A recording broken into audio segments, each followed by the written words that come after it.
Kongo kawilila mwisi yuda yoko Bidu totuka mungi pitimwe kipata Mampungu watu tuadisa watu songa njila kwa mama ngama mbangala kwa mabeni vwa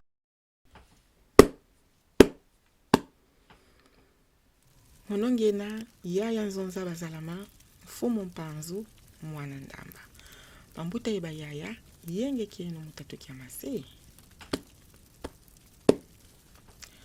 Bonjour, je suis Yaya Nzonza. C'est ce que signifie la présentation que je viens de faire en Congo. Avec ce podcast, j'inaugure les podcasts sur lesquels je vais publier des comptes initiatiques Congo. Pour commencer, je vais partager avec vous les enseignements de Longia Congo Nemwanda Nsemi, qu'il a publié dans le Congo Dieto 800 à l'occasion du 306e anniversaire de Yaya Kipavita, où il explique l'origine des comptes initiatiques Congo et à quoi cela servait. Donc il va donc nous parler des Nabi Congo et les jeunes. Je vais faire cette première introduction en Congo, en français, et je ferai un autre podcast aussi en Congo pour ceux qui voudront l'écouter en Congo. Donc, il est écrit que les Nabi Congo, donc les initiés Congo, ont fondé le pays du Congo Dianto Tela et ont habillé sa fondation et sa vie courante par les habits de la spiritualité du Bukongo. Ce qui veut dire la spiritualité de la sagesse Congo. Dans la tradition Congo, chaque jour, le soir, chaque homme marié amène de la nourriture à la grande paillote de la place publique qu'on appelle en Congo le Mbongi, où tous les hommes du village et les jeunes gens vont manger ensemble. Après cela, une fois la nuit tombée, on allume un grand feu avec du bois et tous les jeunes gens vont s'asseoir en formant un cercle autour du feu. Puis, un Nabi Congo, donc un initié, un sage du village, va prendre la parole pour entretenir la jeunesse, pour enseigner aux jeunes gens du village. Donc, je vais vous conter les contes initiatiques Congo dans ce contexte-là. Nous allons donc nous réunir virtuellement dans un bongi virtuel autour du feu. Toutes les personnes qui seront connectées à écouter ces contes initiatiques seront virtuellement réunies autour d'un feu symbolique où ils vont écouter des contes initiatiques Congo.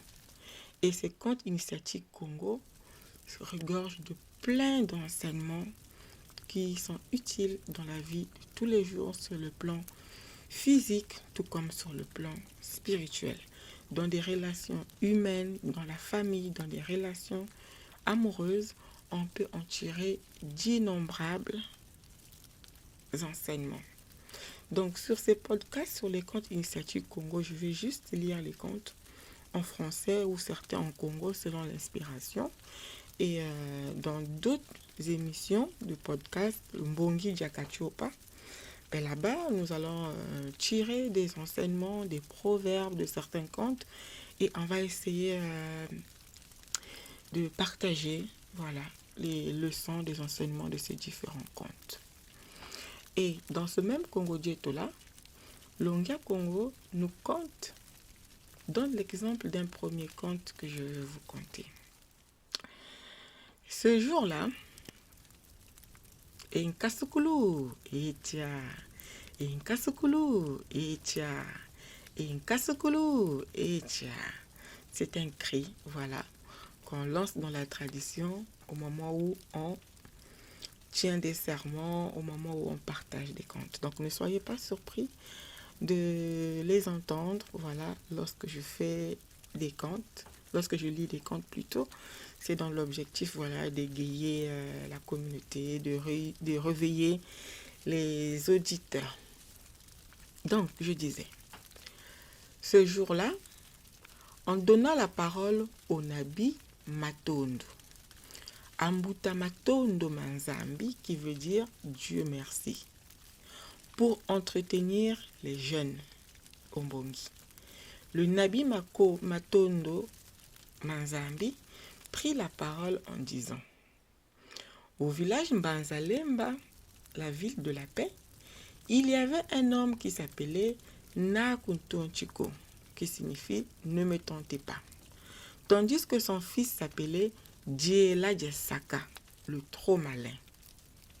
Un jour, Nakuntonchiko appela son fils Djela Djessaka et lui dit ceci: allons-nous-en à la forêt pour aller poser des pièges à rats. Lorsqu'ils sont arrivés dans la forêt, Nakuntonchiko avait posé 18 pièges, tandis que son fils Djela Djessaka avait posé 9 pièges. Le jour suivant, le papa et son fils sont rentrés dans la forêt. En arrivant dans cette forêt, Nakuntonchiko a dit ceci à son fils: va regarder les pièges. Après avoir retiré les rats de ces pièges, tu les ramèneras au Moussampa. Puis, tu prendras la grande gourde et tu iras puiser de l'eau. Du retour de la rivière, tu vas allumer le feu et te mettre à bouillir nos rats. Moi, je m'en vais tirer le vin de palme. Inkasukulu, etia. Djela Djessaka alla voir les pièges et constata que dans les pièges de son père, il y avait 18 rats, ce qui n'est pas étonnant, tandis que dans ses pièges, il y avait 9 rats. Normal. Djela Djessaka s'adressa à son père en disant: hé tata, hé tata. Mbutakuntonchiko répondit en disant: oui mon fils, qu'est-ce qu'il y a? Djela Djessaka se mit à mentir en répondant à son père ceci: père, dans tes pièges, il y a eu 9 rats, tandis que dans mes pièges, il y a eu 18 rats. Mbutakuntonchiko répondit: c'est bien, va puiser l'eau. En rentrant, mets-toi à préparer ces rats. Djela Djessaka prit la grande gourde et se mit en route pour aller puiser de l'eau. En cours de route, Djela Djessaka entendit une voix qui parlait à l'intérieur de la gourde et qui disait ceci à Djela Djessaka: wenda, wenda, wenda, banzingi. Phrase qui est difficile à traduire correctement de la langue kikongo en français. Quand Djela Djessaka a entendu cette voix qui parlait à l'intérieur de la gourde, il commença à modifier les chiffres des rats en disant: hé tate, dans tes pièges il y avait 12 rats, tandis que dans les miennes il y avait 15 rats. Mais la voix à l'intérieur de la gourde continuait à parler en disant: wenda, wenda, wenda, banzingi. Lorsque Djela Djessaka a entendu de nouveau cette voix, il changea de nouveau les chiffres en disant ceci à son tata, son père: hé tata, dans tes pièges, il y avait 18 rats, tandis que dans les miennes, il y avait 9 rats. Le frère aîné, le Mbutakuntonchiko, approuva en disant: Ingeta, Ibobo, va chercher de l'eau.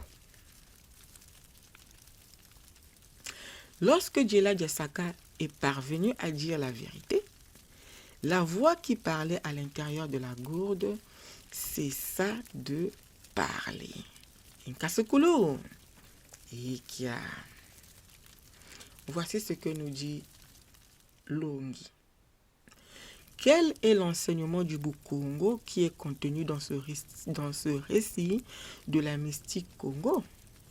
Cette voix qui parle dans la gourde, c'est quoi? La gourde symbolise quoi? Mbutakuntonchiko symbolise quoi? Djela Djessaka symbolise quoi? 18 symbolise quoi? Pourquoi 18 pièges? 9 symbolise quoi? Pourquoi 9 pièges? Le Bukongo enseigne que l'homme est un esprit vêtu d'un corps. L'esprit divin en l'homme parle.